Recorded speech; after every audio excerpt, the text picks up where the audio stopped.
We begin in the quiet countryside of Massachusetts, where Adam Clay leads a peaceful, solitary life as a beekeeper. Living in a modest barn, his days are filled with tending to his bees and enjoying the serenity of rural life. One afternoon, while wrapping up his work, Adam crosses paths with Eloise Parker, the kind hearted retired school teacher who owns the property. She warmly invites him over for supper, and he accepts with a gentle nod. They go their separate ways, each returning to their routine. But peace is short lived. As Eloise settles back into her home, a pop up suddenly appears on her computer screen, a warning that her hard drive has been infected.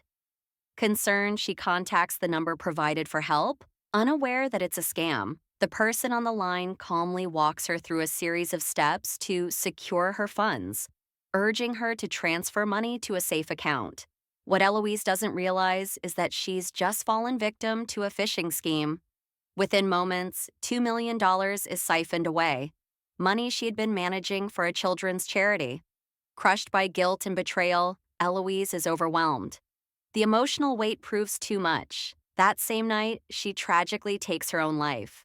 Adam visits Eloise's home, only to make the horrifying discovery of her lifeless body.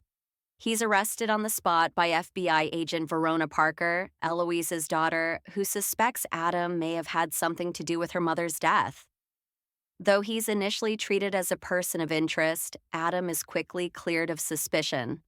He later meets with Verona, who informs him that her mother was the latest victim in a growing wave of sophisticated online scams. The FBI has been trying to crack the case, but the network behind it remains elusive. Shaken by Eloise's fate and driven by a quiet fury, Adam makes a call to a number from his past. The voice on the other end confirms what's coming next. Adam was once part of a covert organization known only as the Beekeepers. The Beekeepers provide him with intel on the people responsible. Adam tracks them down to a building run by Mickey Garnett, a major player in the scam operation. As he arrives, two guards confront him outside. He calmly asks if they know what kind of criminal activity goes on inside. They shrug it off, indifferent. When they threaten him to leave, Adam responds with swift, brutal force, knocking them out cold. Inside, he confronts the office full of scammers. He demands their attention, asking them to repeat his words. They ignore him. So he grabs one and slams him to the floor, forcing silence across the room. Now that he has their full attention, he douses the place in gasoline. Panic erupts. Adam gives them one last warning, a message not just for them, but for everyone behind the scam. Then, without hesitation, he blows up the building. After the brutal takedown of the scam operation at UDG, Mickey Garnett quickly contacted his superior, Derek Danforth, to report the destruction. He explained that a man calling himself the Beekeeper had breached their headquarters, taken down their security, and demolished the entire facility. Enraged, Danforth ordered Garnett to assemble a group of hired guns to eliminate Adam Clay. Meanwhile, Agent Verona, who had received reports of the explosion at the UDG facility, couldn't help but feel a quiet sense of justice. The next day, Garnett and his men located Clay tending his beehives. As soon as Clay left his property, they moved in, destroying the hives and silently tailing him. But Clay wasn't naive. He had anticipated a confrontation and was fully prepared. Garnett and the thugs attacked. Clay was prepared. He fought back with lethal precision, taking down the gang with efficiency. He spared Garnett but severed his fingers as a brutal warning. Wounded and terrified, Garnett fled. Around this time, Verona was in the middle of interrogating a UDG employee when she received alarming news. There had been a fire at her mother's house. Rushing over, she discovered the garage had been reduced to ashes. Among the remains of one of the victims, she found an ID badge from UDG. This discovery began to connect the dots for her. Clay was likely involved in a broader campaign against the company. Elsewhere, a battered and humiliated Garnett phoned Danforth to report the failed hit and his injuries. As he was still speaking to Danforth, Clay suddenly appeared. He attacked Garnett again, tied his body to the front of a vehicle using a tow strap, and sent the car plunging into the water, drowning Garnett while Danforth listened helplessly on the other end of the call. Clay then answered Garnett's phone and gave Danforth a chilling warning. He was coming for him next. Verona and her partner Matt began digging through government databases in an attempt to find anything on Clay. But their efforts yielded nothing. No records, no history. Verona concluded that Clay had likely been part of a covert government group so secretive, even the FBI had no access to its files. Not long after, Garnett's drowned body was discovered, still tied to Clay's vehicle. This prompted Danforth to reach out to Wallace Westwild, a former CIA director now overseeing his private security at the request of Danforth's mother, President Jessica Danforth. Wallace, recognizing the threat, contacted the current CIA director Janet to gather intel.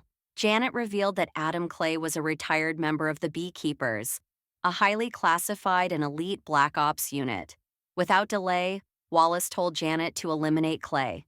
She passed the order to the Beekeepers, who assigned Anna, a skilled operative, to take out Clay. Later, while Clay was refueling at a gas station, Anna ambushed him.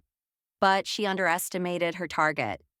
Clay turned the tables, severed her fingers, and set her on fire, triggering a fiery explosion at the station. In response, the Beekeepers declared they would remain neutral, stepping out of the conflict. Janet relayed this back to Wallace. Both the CIA and Beekeepers were officially out. Forced to take matters into his own hands, Wallace assembled a team of elite special forces. He framed Clay as a rogue agent endangering civilians and convinced the team that he had to be stopped. Meanwhile, Clay accessed Anna's apartment using her severed finger and hacked into her system to track Garnett's phone, now in Danforth's possession. This led him straight to the 9 Points building, one of Danforth's central operations. At the 9 Points building, FBI, SWAT, and Wallace's forces had already set up, anticipating Clay's arrival. But inside, employees went about their day as if nothing were wrong. Like UDG, the building housed another shady company involved in phishing scams. Then Clay struck. He ambushed the SWAT team outside and breached the facility.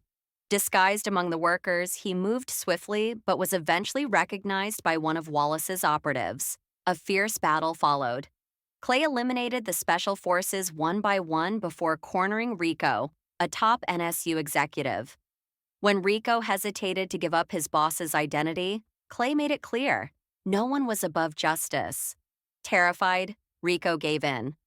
Just then, Verona and the FBI stormed in, weapons drawn. Clay narrowly escaped. In the aftermath, Verona and Matt confirmed that Danforth, the president's son, was the mastermind behind both UDG and NSU. These companies, owned through Danforth Enterprises, ran the software behind multiple U.S. agencies and were the backbone of a massive phishing empire. Verona feared Clay wouldn't stop at Danforth. He might also target President Jessica Danforth. Deputy Director Prigg assigned Verona and Matt to capture Clay, while the Secret Service tightened protection around the Furst family. The following day, a charity event was held at the Danforth's beachfront mansion. The estate was under heavy security, including Secret Service and Wallace's men. Still paranoid, Wallace brought in mercenaries led by Lazarus, a one-legged soldier who claimed he'd once fought and survived a beekeeper. But even that wasn't enough. Clay infiltrated the mansion by crawling through the drainage system. He silently took down a guard, planted explosives on the vehicles, and disguised himself as a guest. Inside, President Danforth was privately briefed by Prigg about her son's crimes. She was enraged to learn that her campaign was funded by fraud. Soon after, Verona identified Clay among the guests and ordered a takedown. Surrounded and at gunpoint, Clay knelt, but it was a ruse. He detonated the vehicles, caused chaos, and fought his way through to Danforth. Inside, Jessica confronted her son and prepared to turn him in. Meanwhile, Clay clashed with mercenaries and Secret Service alike, sparing none of the hired guns.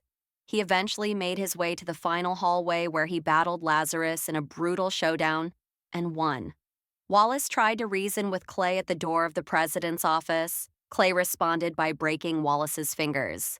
Inside, Danforth panicked and shot Deputy Director Prigg. Clay blew the door open with an explosive and entered the room, trailed by Verona and the FBI. Danforth grabbed his mother and held her hostage. Verona pleaded for calm, but Danforth was ready to kill his own mother to escape. Clay asked Verona, "Are you here for the law or for justice?"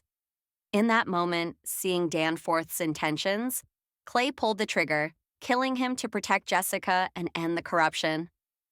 With agents storming in, the movie ends with Clay making his escape through a window and down to the beach, where he vanished into the ocean using scuba gear he had stashed earlier.